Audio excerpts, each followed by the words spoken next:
Good morning. We have not even uploaded the previous video that I made, and I'm going to make another one because I've got three things I want to show you. I started, as you know, my fall planting, and then the weekend and Monday were quite good, and so I started putting out some fall planting, and then the weather forecast said it was going to reach up to triple digits, and so Tuesday and Wednesday we touched 100 degrees, and I want to show you what happened. But first I want to show you that we're actually doing pretty good despite everything. The tomatoes are still coming in. We've got these beautiful, if you've never seen them, these are a new one to me. These are heirloom pineapple tomatoes. My serrano peppers, you can see the end is starting to turn brown there, and it will turn red. And then we got all these cherry tomatoes. They're actually grape tomatoes, and then a lot of these pear tomatoes, and for some reason this one has blossom end rot on it. It's the only one. I don't know why just one would have blossom end rot. But you can see I've got a fairly decent Tupperware of tomatoes, and every third day, I go into the garden and I get that. So let me show you spring planting. And the carrots are doing quite well. They seem to have survived the heat wave. There's one right there that looks like it did not survive.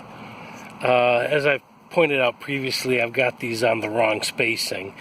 I used that spacing to space them instead of that. So it doesn't matter, it's an experiment.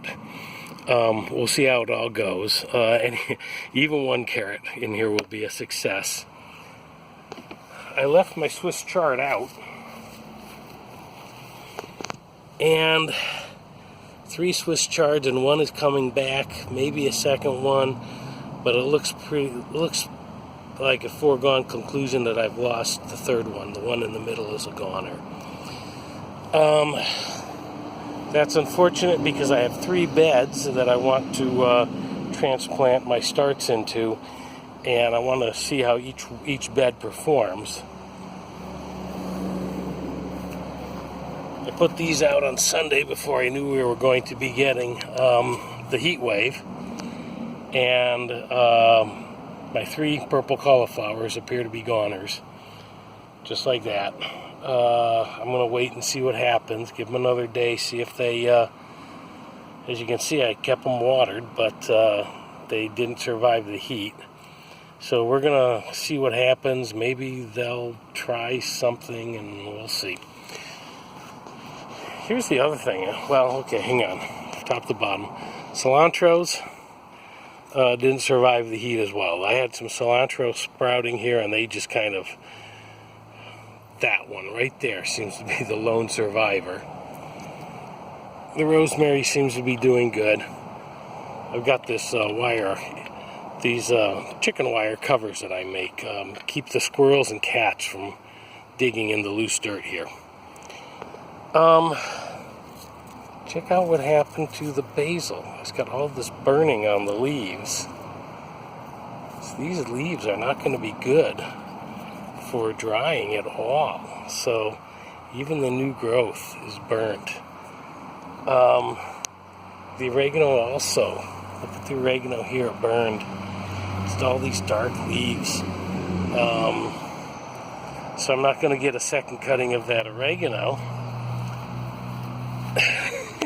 Interestingly, the wild oregano that grows in the grass seems to be doing just well, just fine.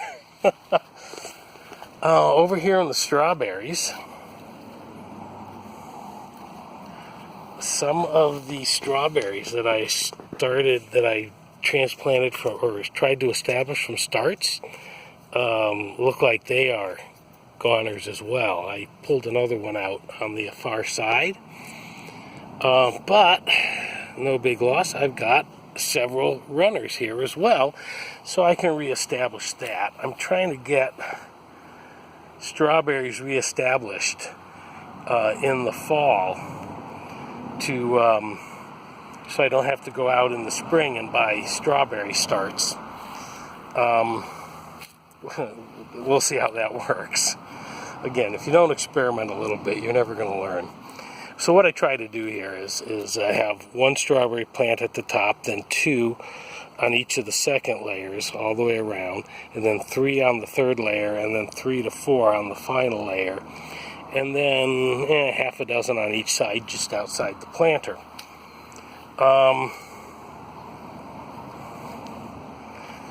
This one here that I established from a runner is still connected to its runner, and as such it seems to have survived just fine. I had to pull out, where is it? Right here. I had another one here that I established from a runner, and it did not survive. I had apparently cut it off too soon. We'll see if we can bend one of the runners in this bed around to fill that space. And I think there's another one that I had to pull out as well. So, some heat damage, poor gardening practices, whatever. What you're looking at here are the where the beans were and where the lettuce was. Now I took my lettuce and my spinach indoors and put them underneath a grow light, and they like doubled in size over 2 days. And so we're going to transplant them here. The next 10 days is going to be less than 90 degrees. So we'll have, I think it's safe to get them out. I want to show you this as well. You see the yellowing on the leaves here. You remember from the previous video, if you've seen it, you see this plant is doing just fine, but we had some mildew on these leaves here, and so I sprayed a water and vinegar solution on it. And right where I sprayed the water and vinegar solution, they're dying. That's the problem.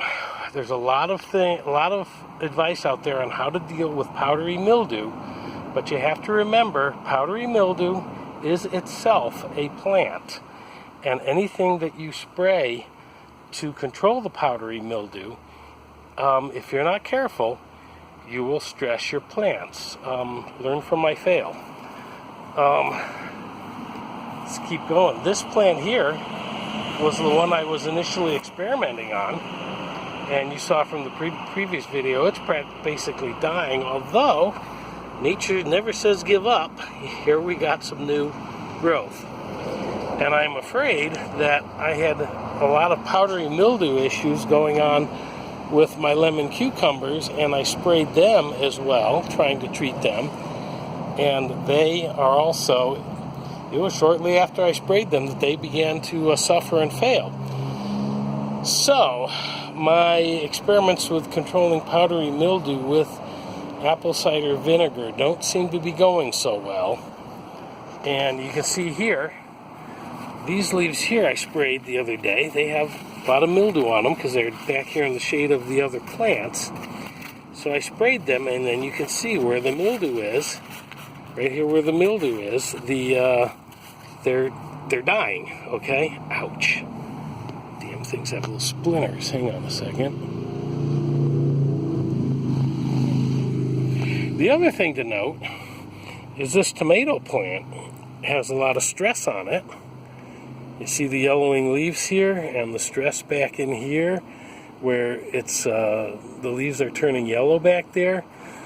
I think what happened, because it's happening mostly on this side of the plant, which is right next to,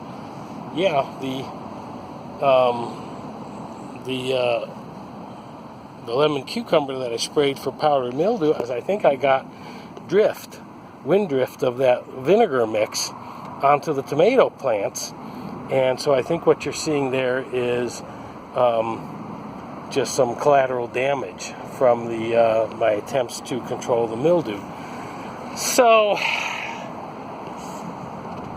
yeah, I guess the lesson here is be careful how you control your mildew. Again, anything that kills the mildew is going to kill the plants as well if you use it in too strong of a solution. So use sparingly. I guess that also means I haven't found a method to control powdery mildew that that I like. I've used many different formulas to control powdery mildew, and so far most of them just seem to either A, not work, or B, kill the plant. So that is what I wanted to show you. We're going to be doing. We're going to try to transplant out our fall gardening. We're going to battle nature here instead of work with her. The plants inside under the grow light are definitely getting root bound and need to come out, and we're going to just get them out here and hope for the best that 90-degree weather isn't going to hurt them as bad as 100-degree weather. Anyways, so there's the day's lesson in the garden. You know, sometimes nature's good to you, sometimes it's not, but either way,